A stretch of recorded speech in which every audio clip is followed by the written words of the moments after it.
Tip number 1 आहे, पत्ताकोबीची भाजी बनवताना जर समजा पत्ताकोबीचा गड्डा हा मोठा असेल तर आपण बऱ्याचदा काय करतो की अर्धा गड्डा चिरून घेतो आणि उरलेला जो गड्डा आहे तो फ्रीजमध्ये ठेवतो. पण हा फ्रीजमध्ये ठेवलेला जो पत्ताकोबी आहे तो काही दिवसांनी त्याचा हा जो वरचा भाग आहे हा काळपट दिसतो आणि मग तसा पत्ताकोबी शिळा झाल्यामुळे आपल्याला बनवायला नकोसा वाटतो. तर हा पत्ताकोबी जर असा शिल्लक असेल आणि आपल्याला फ्रीजमध्ये जर ठेवायचा असेल तर काय करायचं, आपण जेव्हाही पत्ताकोबी चिरतो तेव्हा अशी त्याची मोठी जी पानं आहेत ती आपण बाजूला काढून घेतो. तर ह्या पानांमध्येच आपल्याला हा पत्ताकोबीचा उरलेला जो गड्डा आहे तो असा गुंडाळून ठेवायचा आहे. यामुळे काय होईल, जो पण भाग पत्ताकोबीचा चिरला गेलेला आहे तर तो काळपट पडणार नाही आणि आपल्याला नंतर जेव्हाही आपण ही भाजी बनवू तर तेव्हा हा पत्ताकोबी फ्रेशच मिळेल. असं पानांमध्ये गुंडाळल्यानंतर हवं तर तुम्ही याला रबर लावून ठेवू शकतात किंवा मग दोऱ्याने गुंडाळून ठेवू शकतात किंवा मग अशा पद्धतीने एखाद्या कॅरी बॅगमध्ये ठेवा, म्हणजे हा पत्ताकोबी छान फ्रेश राहील.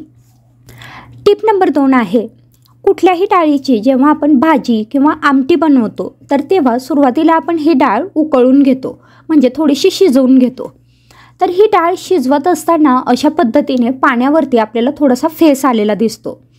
हा जो फेस आहे हा आपल्याला काढून टाकायचा आहे, कारण बऱ्याचदा आपल्याला ही तक्रार असते की डाळ खाल्ल्यानंतर ॲसिडिटीचा त्रास होतो किंवा मग जळजळ होते.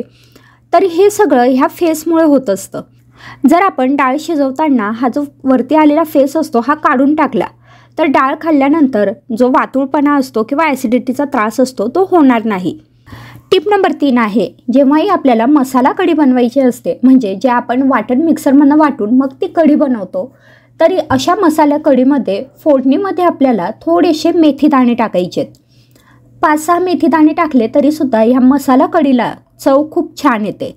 आणि आपली जी नेहमीची साधी कढी असते ज्यामध्ये आपण फक्त हिरवी मिरची टाकतो, बाकी लसूण आलं हे वाटण टाकत नाही, तर त्या कढीमध्ये मेथीदाणे नाही टाकले तरी चालेल. पण ही जी मसाला कढी आहे याच्यात मेथीदाणे आवर्जून टाकावे, खूप छान चव लागते.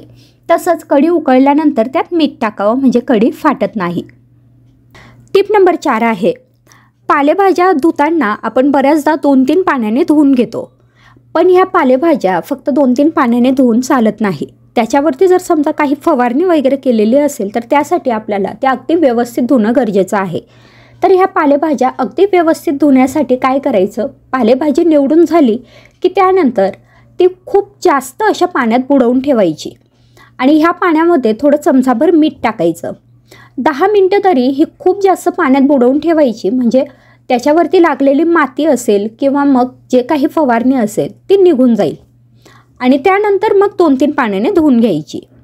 आता टिप नंबर 5 आहे, भाकरी बनवताना आपली बऱ्याचदा तक्रार असते की भाकरी छान फुगत नाही.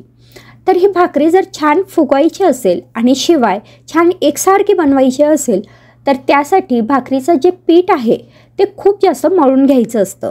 हे पीठ आपण जेवढं जास्त मळू तेवढी आपली भाकरी छान गोल गरगरीत तयार होते, नाहीतर मग भाकरीला थापताना तडे पडू शकतात.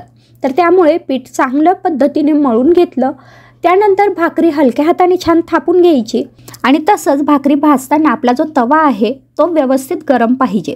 खूप कमी गरम असला तर ही भाकरी व्यवस्थित भाजली जाणार नाही आणि जास्त गरम असेल तर भाकरी तव्याला चिकटेल आणि त्यानंतर तव्याचे जे डाग असतात ते भाकरीवरती दिसतील. त्यामुळे तवा हा मध्यम गरम पाहिजे. भाकरी टाकल्यानंतर त्यावरती आपण पाणी लावतो, तर हे पाणी सुकायच्या आत आपल्याला ही भाकरी उलटून घ्यायची असते, नाहीतर मग भाकरीला दुसऱ्या बाजूने तडे पडू शकतात.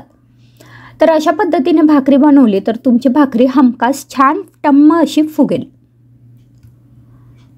टिप नंबर 6 आहे, बऱ्याचदा आपण दोडक्याची भाजी बनवतो आणि दोडक्याची भाजी बनवताना आपण सगळेच जण त्याचं साल काढून घेतो. आता काही जण ह्या सालाचा वापर करतही असतील, पण बहुतेक वेळा आपण हे साल असंच फेकून देतो.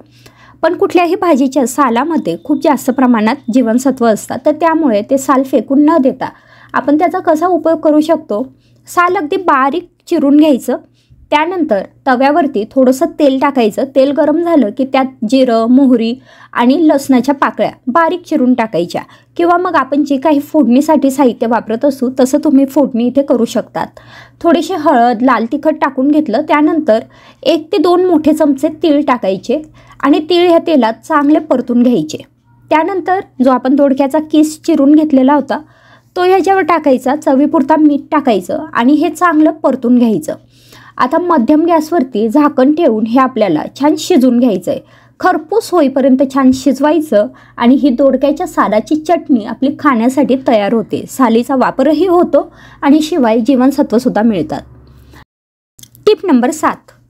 कधी कधी असं होतं की आपण जेवायला बसलोय पण आपल्याला भाजी आवडत नाही आहे किंवा मग ती थोडीशी कमी प्रमाणात झालेली आहे, म्हणजे सगळ्यांना पुरेल एवढी तिची क्वांटिटी नाही आहे.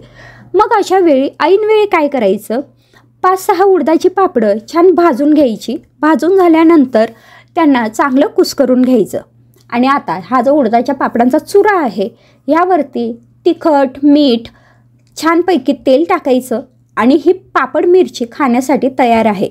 हिला अजून छान टेस्ट येण्यासाठी याच्यावरती बारीक चिरलेला कांदा आणि कोथिंबीरसुद्धा टाकू शकतात. ही मस्त अशी चटणी कुठल्याही भाजीसोबत म्हणा किंवा भाकरीसोबत, चपातीसोबत तुम्ही खाऊ शकतात. आता टिप नंबर 8. जेव्हाही आपण घरगुती कुकीज म्हणजे बिस्किटं बनवत असतो तर कधी कधी काय होतं की बिस्किटांना ही बिस्किटची चव न येता फक्त नानखटाईची चव येते. तर असं होऊ नये ह्याकरता आपल्याला काय करायचं आहे, बिस्किटसाठी जेव्हा आपण हे पीठ भिजवत असतो तर त्याच्यात आपण भरपूर प्रमाणात तुपाचा वापर करतो. आता हे तुपामध्ये छान मळून झाल्यानंतर त्यात अगदी 1-2 चमचा दूध टाकायचं आहे. यामुळे हे जे कुकीज आहेत हे नानखटाईसारखे न बनता ॲक्च्युअल कुकीजसारखे म्हणजेच बिस्किटांसारखे तयार होतील. अगदीच थोडंसं दूध टाकायचं, खूप जास्त प्रमाणातही टाकायचं नाही. 1-2 चमचा दूध टाकायचं आणि मग हे मळून घ्यायचं आणि हे कुकीज तुम्ही ट्राय करा, खूप छान लागतात. टिप नंबर 9 आहे, आपण सगळेच जण नेहमीच फोडणीचं वरण बनवत असतो. आता फोडणीचं वरण म्हटलं म्हणजे त्याच्यात टोमॅटो आला. तर हा टोमॅटो जर आपण फोडणीमध्ये टाकला तर त्याची जी चव आहे ती त्या वरणात पूर्णपणे उतरत नाही. तर त्याऐवजी आपण काय करू शकतो, वरणाचा जेव्हा आपण डबा लावतो तर तेव्हा डाळीमध्ये पाणी टाकतो आणि पाणी टाकल्यानंतर त्यातच आपल्याला टोमॅटोच्या फोडी टाकायच्या आहेत. वरून थोडंसं तेल टाकायचं, हळद टाकायची आणि आता हे वरण आपल्याला शिजून घ्यायचं आहे. असं केल्यामुळे टोमॅटोचा जो अर्क आहे तो व्यवस्थित डाळीमध्ये उतरतो आणि चवही छान लागते. पोळ्या करताना आपली पोळी टम्म फुगावी असं जर वाटत असेल तर पोळी करताना फक्त एकच गोष्ट लक्षात ठेवायची, पोळीचे जेव्हा आपण पूड बनवतो म्हणजे त्याची छोटी पुरी लाटून जेव्हा त्याला तेल लावून ते फोल्ड करून घेतो तर तेव्हा तेल लावल्यानंतर त्याच्यावर थोडंसं पीठ पसरून द्यायचं. यामुळे काय होईल, पोळी अगदी टम्म अशी फुगेल, कारण तिचे जे पूड आहे ते एकमेकांना चिटकणार नाही. आणि दुसरी महत्त्वाची गोष्ट म्हणजे पोळी लाटताना ती अगदी हलक्या हाताने लाटायची. यामुळे आपली पोळी छान सॉफ्टसुद्धा राहील आणि अगदी टम्म अशी फुगेल.